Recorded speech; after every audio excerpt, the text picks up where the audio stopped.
मैंने घोड़ी को लेकर घना घोर जंगल में पहुंच चुका हूं। चलो आगे चलो चलो।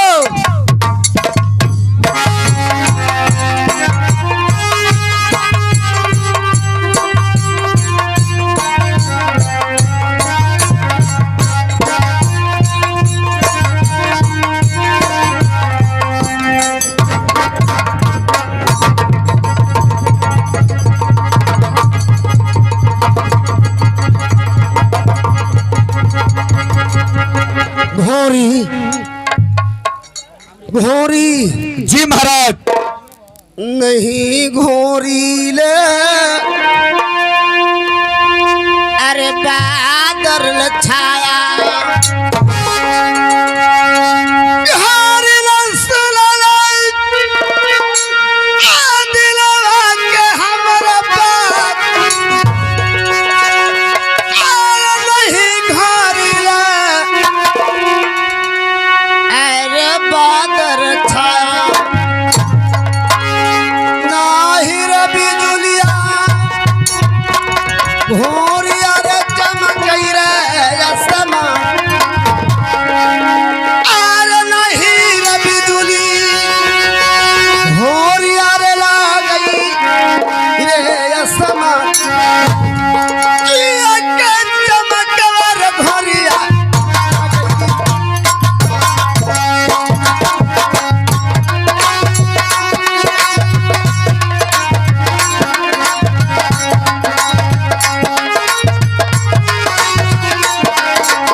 जी महाराज। नहीं, आकाश में बादल छाया है जी। नहीं, बिजली आकाश में चमका है, लेकिन नैन में मेरा चमक आया तो कहां से? ये बात को तुझे बताना होगा। हे महाराज, आप शिकार करने के लिए आए हैं। हाँ, एक कहाँ को चमक है, इससे आपको क्या मतलब है? आप शिकार करने के लिए आए हैं, आप शिकार कीजिए। इससे जल्दी बता दे घोरिया, आहोइया ले चमकवा के बेटा जई तई लयारा मनवा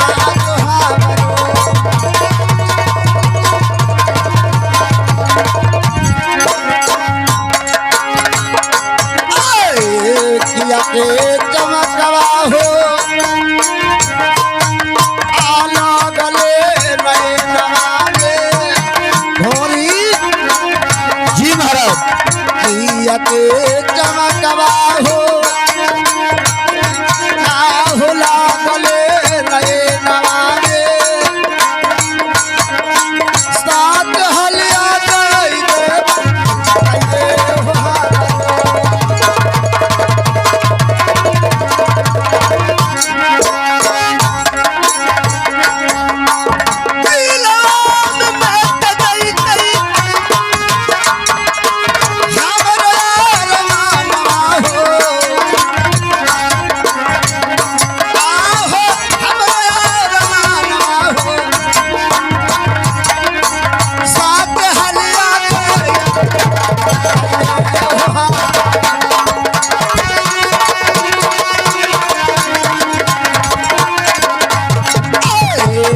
सच जा बहालिया हो, आ गई बाबा ये हो घोड़ी। सच जा बहालिया हो, आ गई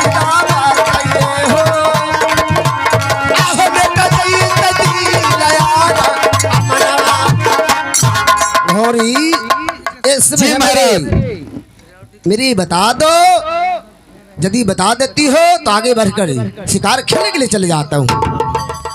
हे महाराज, आप उस चीज को क्यों जिद रखे हो महाराज? हाँ, बताना होगा तो बताना होगा।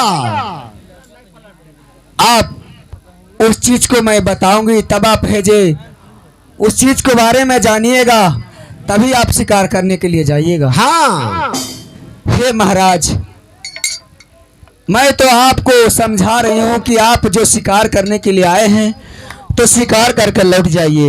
हाँ, शिकार करके लौट जाऊंगा, जरूर बात है, तुम्हारा बात को मानता हूँ। लेकिन ये बताओ, ये चमक आया तो कहाँ से आया? ए चमक मैं बताओ। ठीक है महाराज, जब आप जिद बांध रहे हैं, आप जिद धर रहे हैं, तो इस चमक के बारे में मैं बता रही हूँ। बताओ। ए चमक बहुत खतरनाक घर के है। ए चमक है ए राजमहवा को रहने वाली। क्या? राजमहवा? हाँ, बनाफरों के नाम लेती हो राज? बताओ। राजा दक्षराज को बहू। अच्छा, क्या बात है? अल्लाह सरदार को पत्नी। नाम क्या है? रुदल के भाभी, उसको नाम सोनमा है। सुनो। ओ नवल बाग ने आकर के झुलुआ झूल रही है, उसी का चमक मुझे नैन में लगा है। उसी को चमक आपको नैन में लगा है।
रानी से मुलाकात कराओ घोरी, चलो।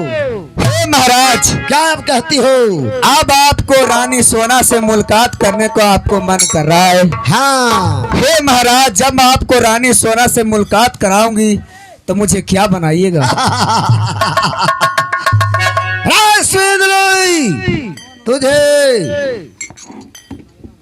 खोर है ओ चांदी को बनवा दूंगा, गले में गलहार हमें पहले पहुंचा तो लगाम है जो सोना को बना दूंगा। ठीक है महाराज, जब आप जिद बांध रहे हैं तो आप सवार रहिए, आपको रानी सोना के पास में पहुंचा दूंगी। ठीक है, चलो। ठीक है महाराज, जाइए।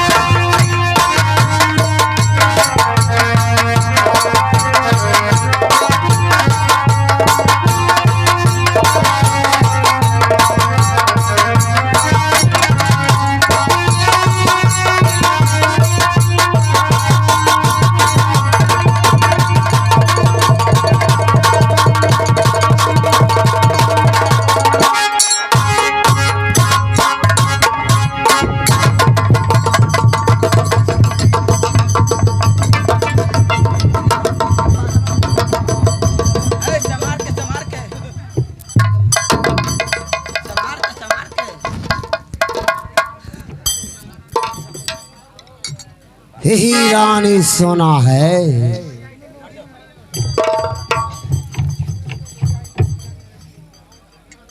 सुनो मेरे बात को ध्यान लगा कर सुनो।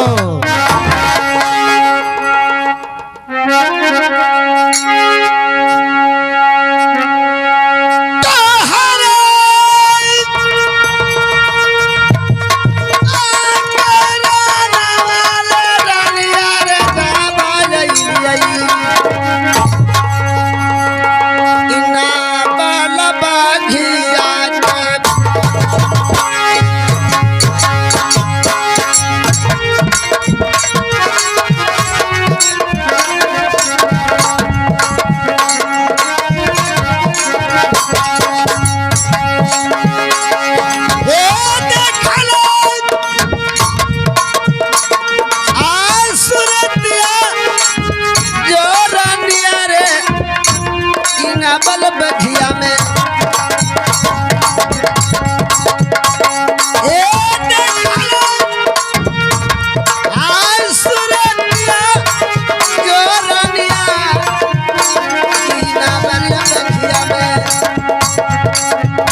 मेरे बात को सुनो ध्यान लगाकर।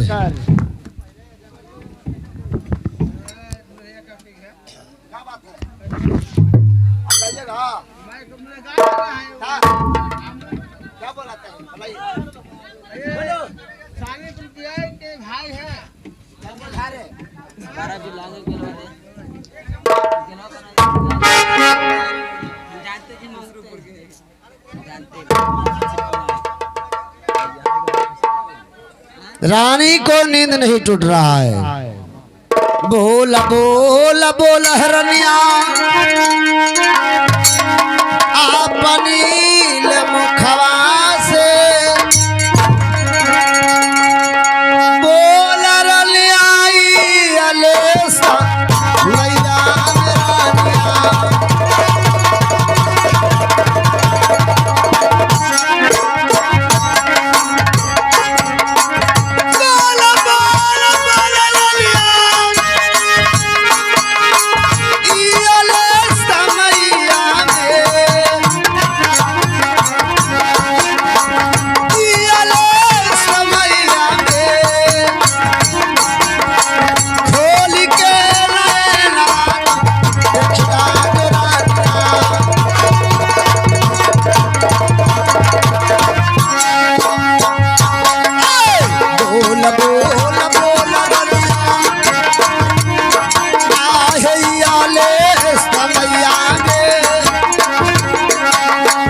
बोल बोल हरलिया इयाले समैया में खोल के नैना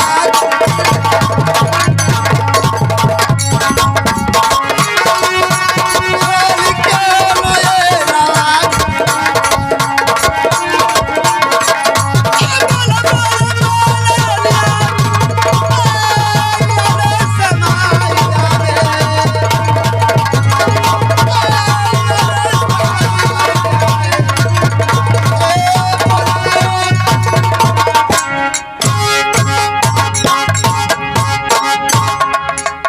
क्यों नहीं बात करती हो?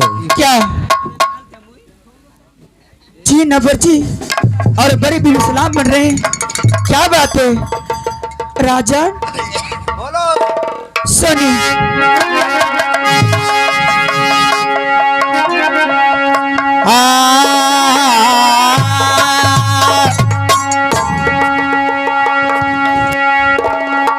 राजा सुनला आपन घोड़ा के या सवार केन से या राजा आज के न चालल जहा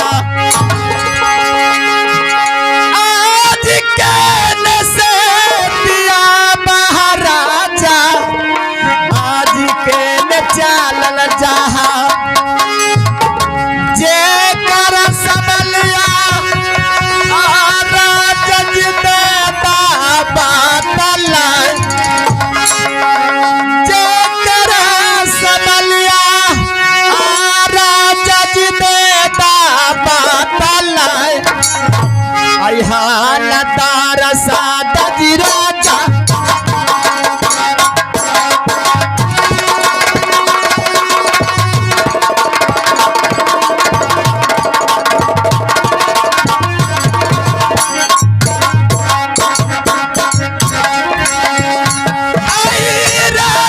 सुनला गोड़ के सापर आज कन से पिया बाजी तारी तो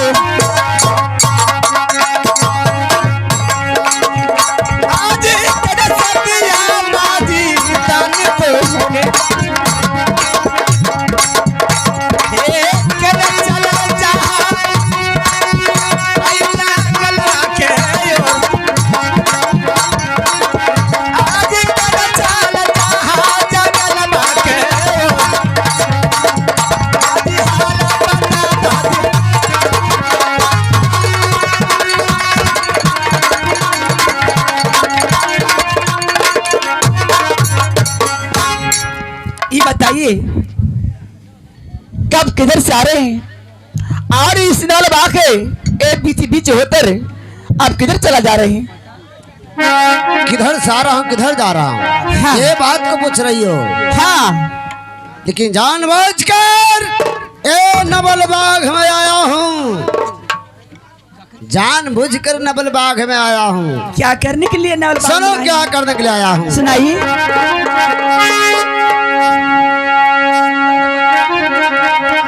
नेह तो लग गए रानी,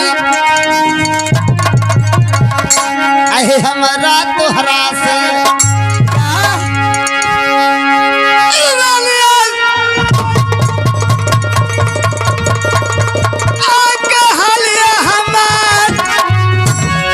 नेह तो लग गए रानी, तोहरा दी हमरा से। जोर से बात कीजिएगा जरा।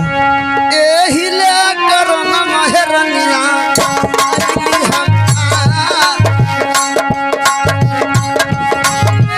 एही लेकर न महरनिया